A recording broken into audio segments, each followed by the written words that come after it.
Class 6 के प्यारे बच्चों नमस्कार।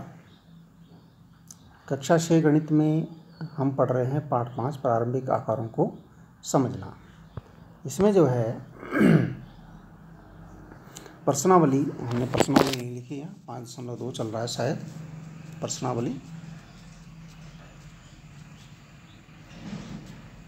लिख लेना, जगह मिलेगी खाली तो 5.2। इसमें जो पहला और दूसरा प्रश्न हमने किया है, तीसरा चौथा अभी हमने नहीं किया। वो दिशाओं वाला है, उसको हम पहले घड़ी वाले ही कर लेते हैं। पहला, दूसरा और पांचवा प्रश्न घड़ी का है। तीसरा और चौथा घड़ी वाला नहीं है, दिशा वाला है, उसको हम इसके बाद करेंगे। पहले घड़ी बना लेते हैं। तो इसमें है प्रश्न नंबर 5, घड़ी की घंटे की सुई द्वारा घूमे गए समकोणों की संख्या ज्ञात करनी है। पहले हमने भिन्न ज्ञात करी, कौन सी भिन्न होगी, कौन सा कितना गुणन होगा, कितना गुणन का कौन सा भाग होगा। अब हमने ज्ञात करना है कि कितने समकोण बनेंगे। घड़ी की सुई जब घूमेगी कुछ दूरी तक तो कितने समकोण बनेंगे, समकोण चेक करना है। तो यहाँ देखिए प्रश्न, इसमें पहला प्रश्न है 3 से 6 तक घड़ी की सुई पहुँचती है तो कितने समकोण बन जाते हैं। घड़ी की सुई 2 से 8 तक पहुँचती है तो कितने समकोण घूम जाती है। घड़ी की सुई 5 से 11 तक पहुँचती है तो कितने समकोण घूम जाती है। घड़ी की सुई 10 से 1 तक पहुँचती है तो कितने समकोण घूम जाती है। घड़ी की सुई 12 से 9 तक पहुँचती है तो कितने समकोण घूम जाती है। घड़ी की सुई 12 से 6 तक पहुँचती है तो कितने समकोण घूम जाती है। ये हमें चेक करना है। अब पहला इसमें है घड़ी की सुई 3 से 6 तक पहुँचती है।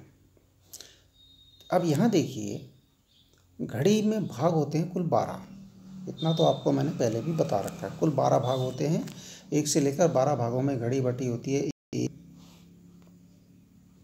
दिख रहे होंगे आपको, 1 2 3 4 5 6 7 8 9 10 11 12 भागों में बटी होती है, ठीक है ना। और पूरा अगर घड़ी घूमे तो 12 भाग हैं। पूरा घड़ी अगर घूमे, हम पूरा घूमते हैं तो 12 भाग होते हैं। लेकिन पूरा यदि घूमते हैं तो कोण कितने होते हैं। कोण होता है संपूर्ण कोण, यानी कि 360 अंश का कोण। कोण होता है संपूर्ण कोण, यानी कि 360 अंश का कोण।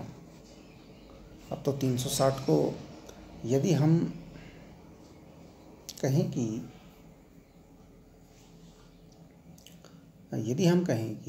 90-90 में बांटो तब 360 कितनी बार बढ़ जाएगा। 360 देखिए, 90 और 90 और 90 और 90 कितने हो गए भाई। 1 2 3 4 0 9 कम 9 9 2 18 9 3 27 9 36 360, यानी कि 90 चार बार 90-90 हो जाए तो 360 हो जाता है।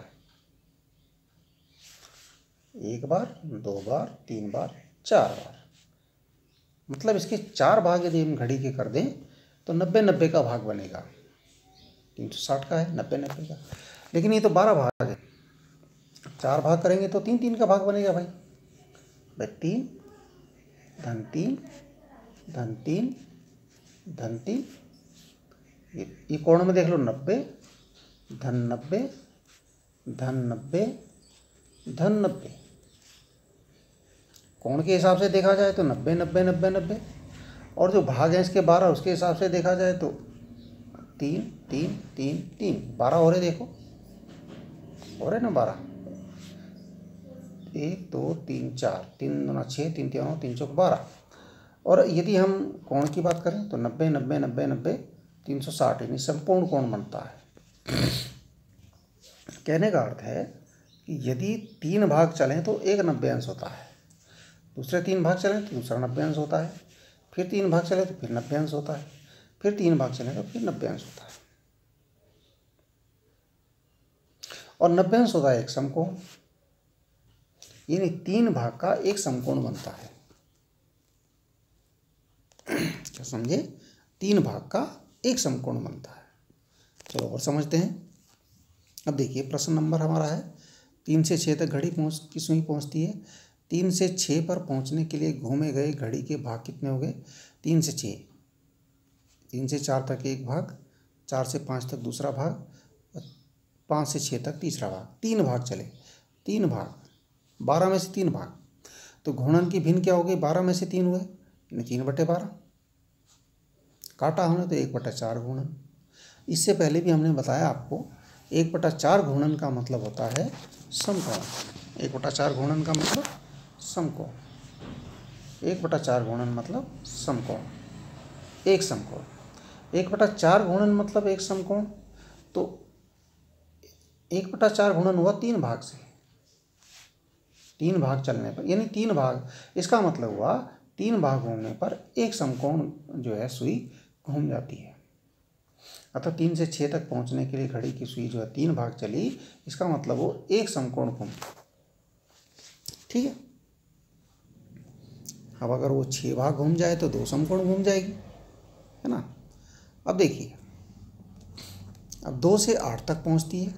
2 से 8 तक पहुंचने में सुई द्वारा घूमे गए भाग 2 था। 2 से 3 1 भाग, 3 से 4 2 भाग, 4 से 5 3 भाग, 5 से 6 4 भाग, 6 से 7 5 भाग, और 7 से 8 6 भाग।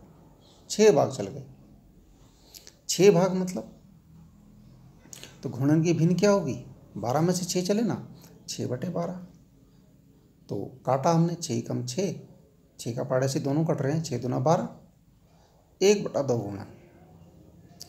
भाई 3 भाग घूमने पर समकोण होता है 1, तो 6 भाग घूमने पर 3 भाग, देखिए दोबारा देख लीजिए, 3 भाग हमने घूमे, 1 2 3, यहाँ तक पहुँचे 5 तक, तो एक समकोण हो गया। फिर हमने आगे 1 2 3 भाग ये चले, 2 समकोण हो गए ना, 2 समकोण। 3 भाग घूमने पर एक समकोण, 6 भाग घूमने पर 2 समकोण। अतः 2 से 8 तक पहुंचने में घड़ी की सुई द्वारा 2 समकोण घूमे गए। आगे बढ़ते हैं।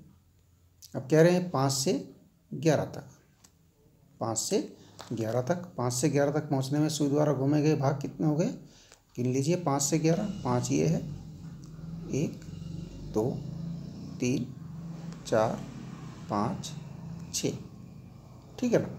अब देखिए 6 भाग चले, घूर्णन की भिन्न क्या हो जाएगी, 12 में से 6 हैं तो 6/12। भाई आधा चक्कर तो घूम ही दिया उसने, 12 है, 6 घूम गए, आधा हो गया, आधा घूर्णन। काट दीजिए, 6 कम 6, 6 दूना 12, 1/2 यानी आधा। अब 3 भाग घूमने पर समकोणों की संख्या होती है 1, तो 6 भाग घूमने पर 2 समकोण। 3 भाग देखिए, यहाँ से यहाँ तक 3 भाग, और यहाँ से यहाँ तक 3 भाग, हो गए ना। आगे अब देखिए, इसके बाद है 10 से 1 तक पहुँचती है तो कितने समकोण घूमती है। अब 10 से 1 तक पहुँचने में सुई द्वारा घूमे गए घड़ी के भाग कितने हैं, ये 10, और उससे 1 तक पहुँचे तो 1 2 3, 3 भाग यानी एक समकोण। घूर्णन की भिन्न हो गई 3/12, 12 में से 3 चले, तो 1/3 से काटा, 3 कम 3, 3 चौक 12, आगे 1/4 घूर्णन।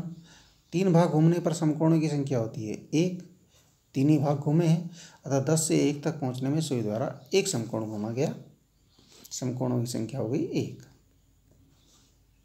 अब 12 से 9 तक कितने समकोण हो गए, 12 से 9 तक पहुंचने में सुई द्वारा कितने भाग चले गए, देखिए जरा। 12 से 1 तक 1, 1 से 2 तक 2, 2 से 3 तक 3, 3 से 4 तक 4, 4 से 5 तक 5, 5 से 6 तक 6, 6 से 7 तक 7, 7 से 8 तक 8, और 8 से 9 तक 9, 9 भाग हो गए। कुल भाग चले 9। और घूर्णन का भिन्न क्या हो गया, भाई 12 में से 9 चले तो 9/12। अब 3 के पाड़े से कटता है ये, 3 तिया 9, और 3 चौक 12, यह है 3/4 घूर्णन। अब 3 भाग घूमने पर समकोणों की संख्या हमने अभी पहले चेक करी थी, वो एक समकोण होता है। तो 9 भाग घूमने पर भाई 3 भाग कर लीजिए, एक समकोण, फिर यहाँ से 3 भाग और 2 समकोण, फिर 3 भाग और 3 समकोण, हो गए ना 3 समकोण। अब ऐसे ही देखिए 12 से 6 तक पहुँचने में, 12 से 6 तक पहुँचने में कितने भाग चले, 6 भाग, 1 2 3 4 5 6 भाग चले। तो 12 का से 6 चले तो घूर्णन की भिन्न क्या हो गई, आधा आधा चक्कर तो चल ही दिया ना। तो 6/12, 6 कम 6, 6 दूना 12, 1/2 घूर्णन। 3 भाग घूमने पर समकोणों की संख्या होती है 1, 6 भाग घूमने पर 2 समकोण। अतः 12 से 6 तक पहुँचने में सुई द्वारा समकोण घूमे गए 2 समकोण। ठीक है भाई, इतना काम आप कर लीजिए। धन्यवाद।